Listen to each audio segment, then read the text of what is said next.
Hey YouTube, coming at you with the third part of the series on putting together this tank. There's some issues that I'd like to run through here. One of my issues with watching all of these different build rack videos that I have seen is that there's very little construction type information that's available on them.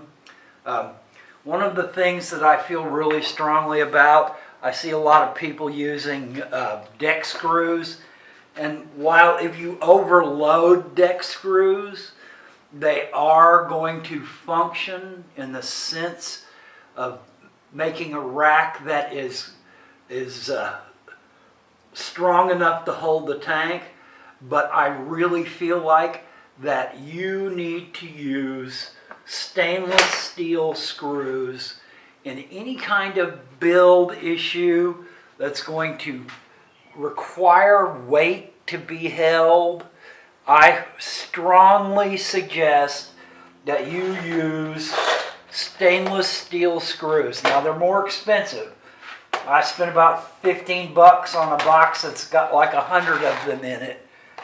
And there's a couple of reasons why. One, and this is also true for a lot of deck screws, but one, they come with a special bit, a star bit, and the ends of the screws also are functional for a star bit.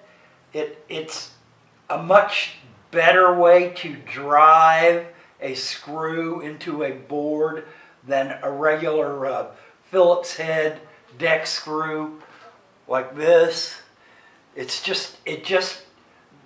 drill bit is much more likely to stay centered and solid on a bit like this than it will on just a regular bit. Another one of the things that and the reason why I'm so adamant about using stainless steel construction screws is the shear strength. If you drive a drywall screw into a 2x4 halfway and then take a hammer and tap on top of it, that drywall screw will snap off in a heartbeat. It has no shear strength.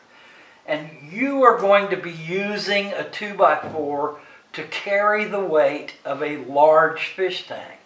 You know, if it's a 10-gallon tank, then it's not that big a deal. But if it's a 100-gallon tank and water weighs 8 pounds per gallon, then you're trying to hold 800 gallons with this screw holding it in place. And you want as much shear strength on holding that weight as possible. And that's why I recommend stainless steel. They're true all the way through. There's no bad places in them. And deck screws are better at it than a drywall screw is. These deck screws are made for outside construction. They're made for putting together decks and are intended to hold the weight of people standing on a deck. But this screw does not have the shear strength that this screw does. This screw will hold twice or 3 times the weight that this screw will. They're thicker. You can see them side by side. One's a lot thicker than the other, and a stainless steel screw is solid all the way through, whereas these are made from pot metal and can be broken. Now, I can't really break it with the sheer force of my hand, but if I were to drill this screw into the wood and this screw into the wood and take a hammer, this one will break a lot easier than this one will. So I think it's really important.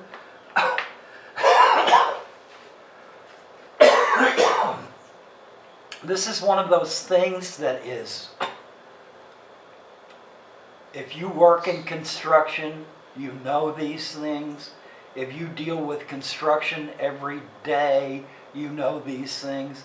It is possible to overload deck screws into an aquarium stand and have it survive.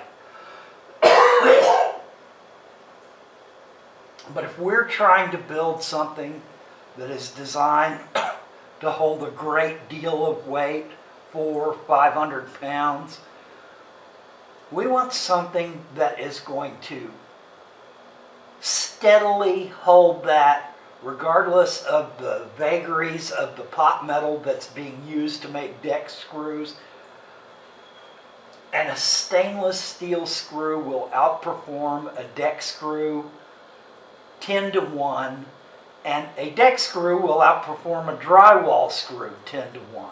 You just need the strength of the shear force of a stainless steel screw to use in an application where weight is being transferred to that screw directly.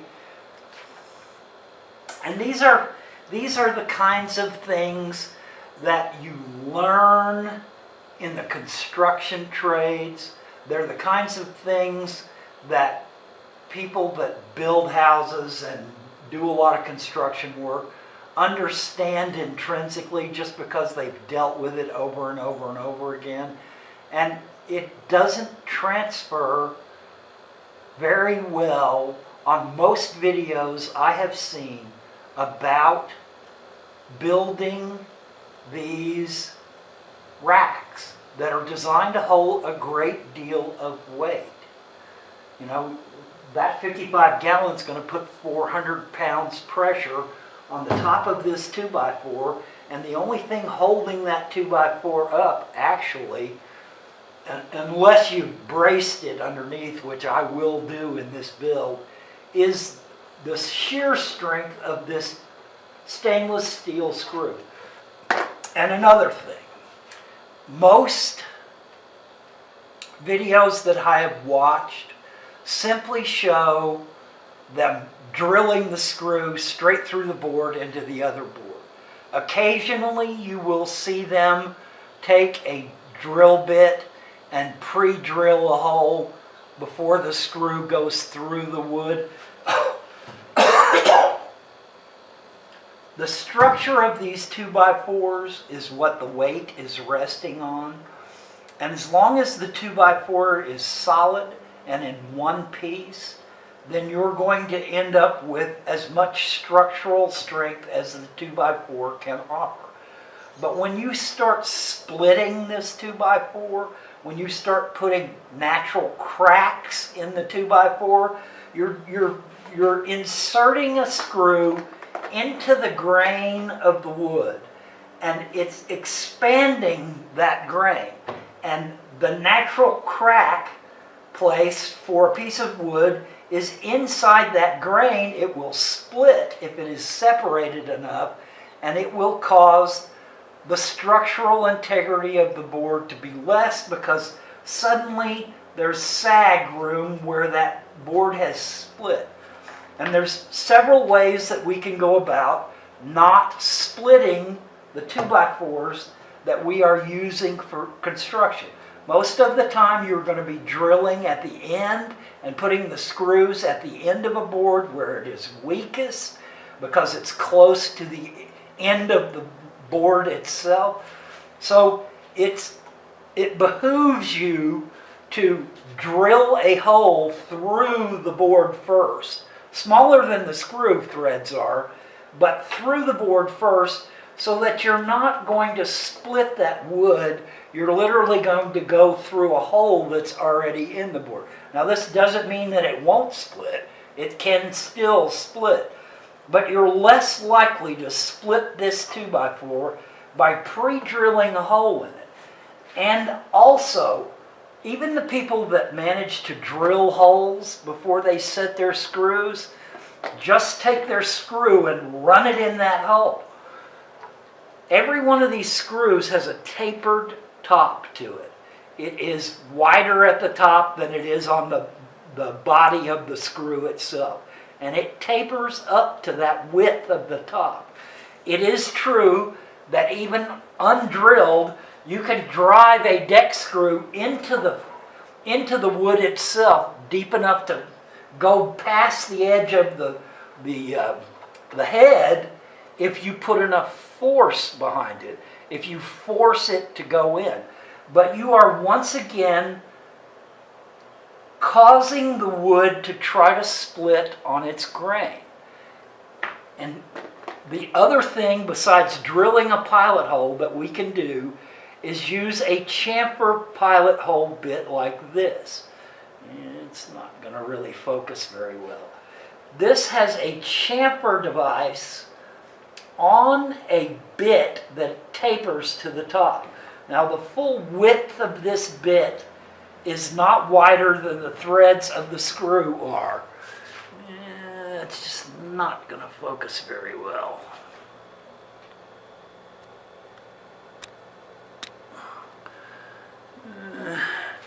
Anyway, the screw is wider than the tapered bit is, and the screw is much shorter. I mean, the tapered bit is much shorter than the screw is, so there will be wood that it goes into without having a hole before it. But it is much less likely to split the wood. One, because there's already a pre-drilled hole for most of it. It will go in without splitting the wood, forcing the wood apart. And two, because once the screw gets to the point where it begins to seat on that taper, instead of breaking its way through the wood, instead of separating the wood apart by being driven into it, it will have a nice conical shape hole in the face of the wood for this screw to snugly seat against that conical hole without splitting the wood. And I really think this is an important thing. I think it's something that those that build furniture, those that do a lot of heavy construction, know by heart. They know this is true. They use this kind of methodology. And of course there's all kinds of construction people, so perhaps some of them don't. Also in this picture you can see that I have gotten GE Silicone 1. You do not want Silicone 2 because Silicone 2 comes with mold inhibitor. And mold inhibitor does not mix well on the inside of a fish tank with your fish. So we're going to use clear Silicone 1 GE all-purpose 100% silicone when we reseal this tank. The tank's sitting a little further back. You can barely see the top of it there. It's sitting a little further back.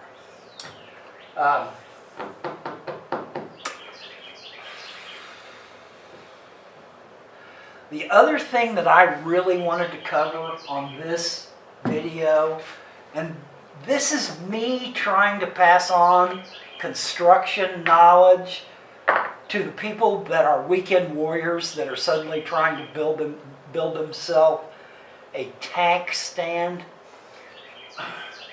I want you to stand back with me and look at this board from the end all the way to the other end, and I realize that it's a little dark here, so you really can't see the whole thing. Let's see, maybe this will give you a little bit better approach on it. No, that's too high. Yeah, the focus is just not quite good enough for you to see it. What I'm trying to get you to do is to look along this plane of the board, because every board that you buy, no matter how fine the grade of the wood is, and by the way, this is spruce and a really decent grade. It's lighter. It's lighter than a lot of 2x4s are. But if you will stand back and look down each piece of lumber, you will see one of two things. either you will see the board rise and then sink again, or you will see the board dip and then rise again.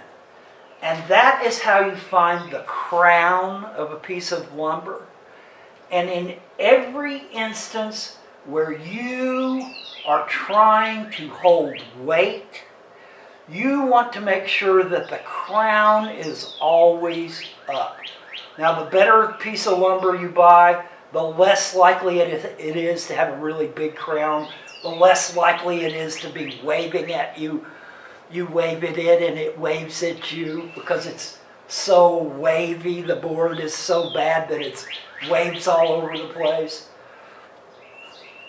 That's one of the reasons why I recommend getting a better grade of lumber when you're trying to do something like this.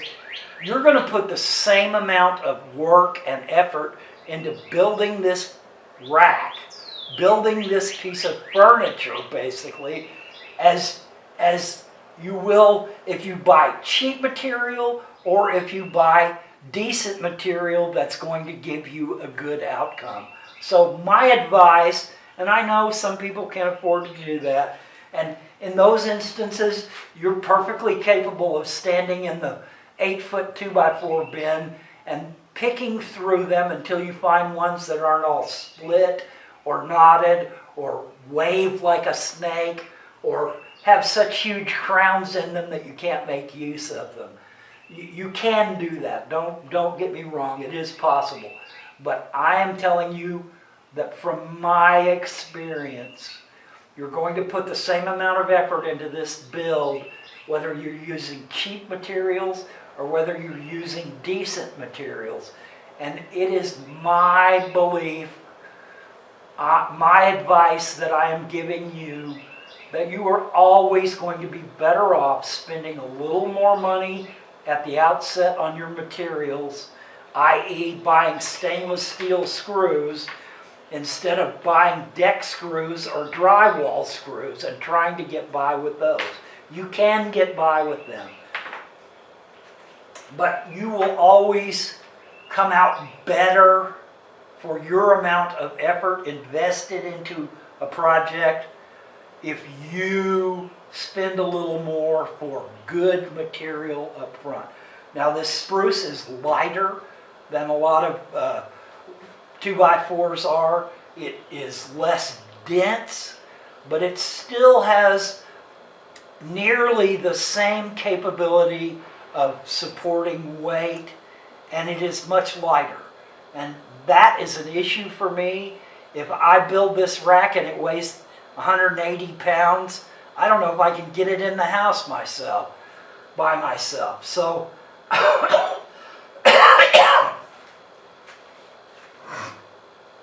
my plan in this instance is to build the standing height of the rack and then to construct my first wrap of the shelves and get a rigid piece that I can then pick up and carry into the house and match the level so that I can come back out. I'm not going to invest in leg levelers for each of these legs.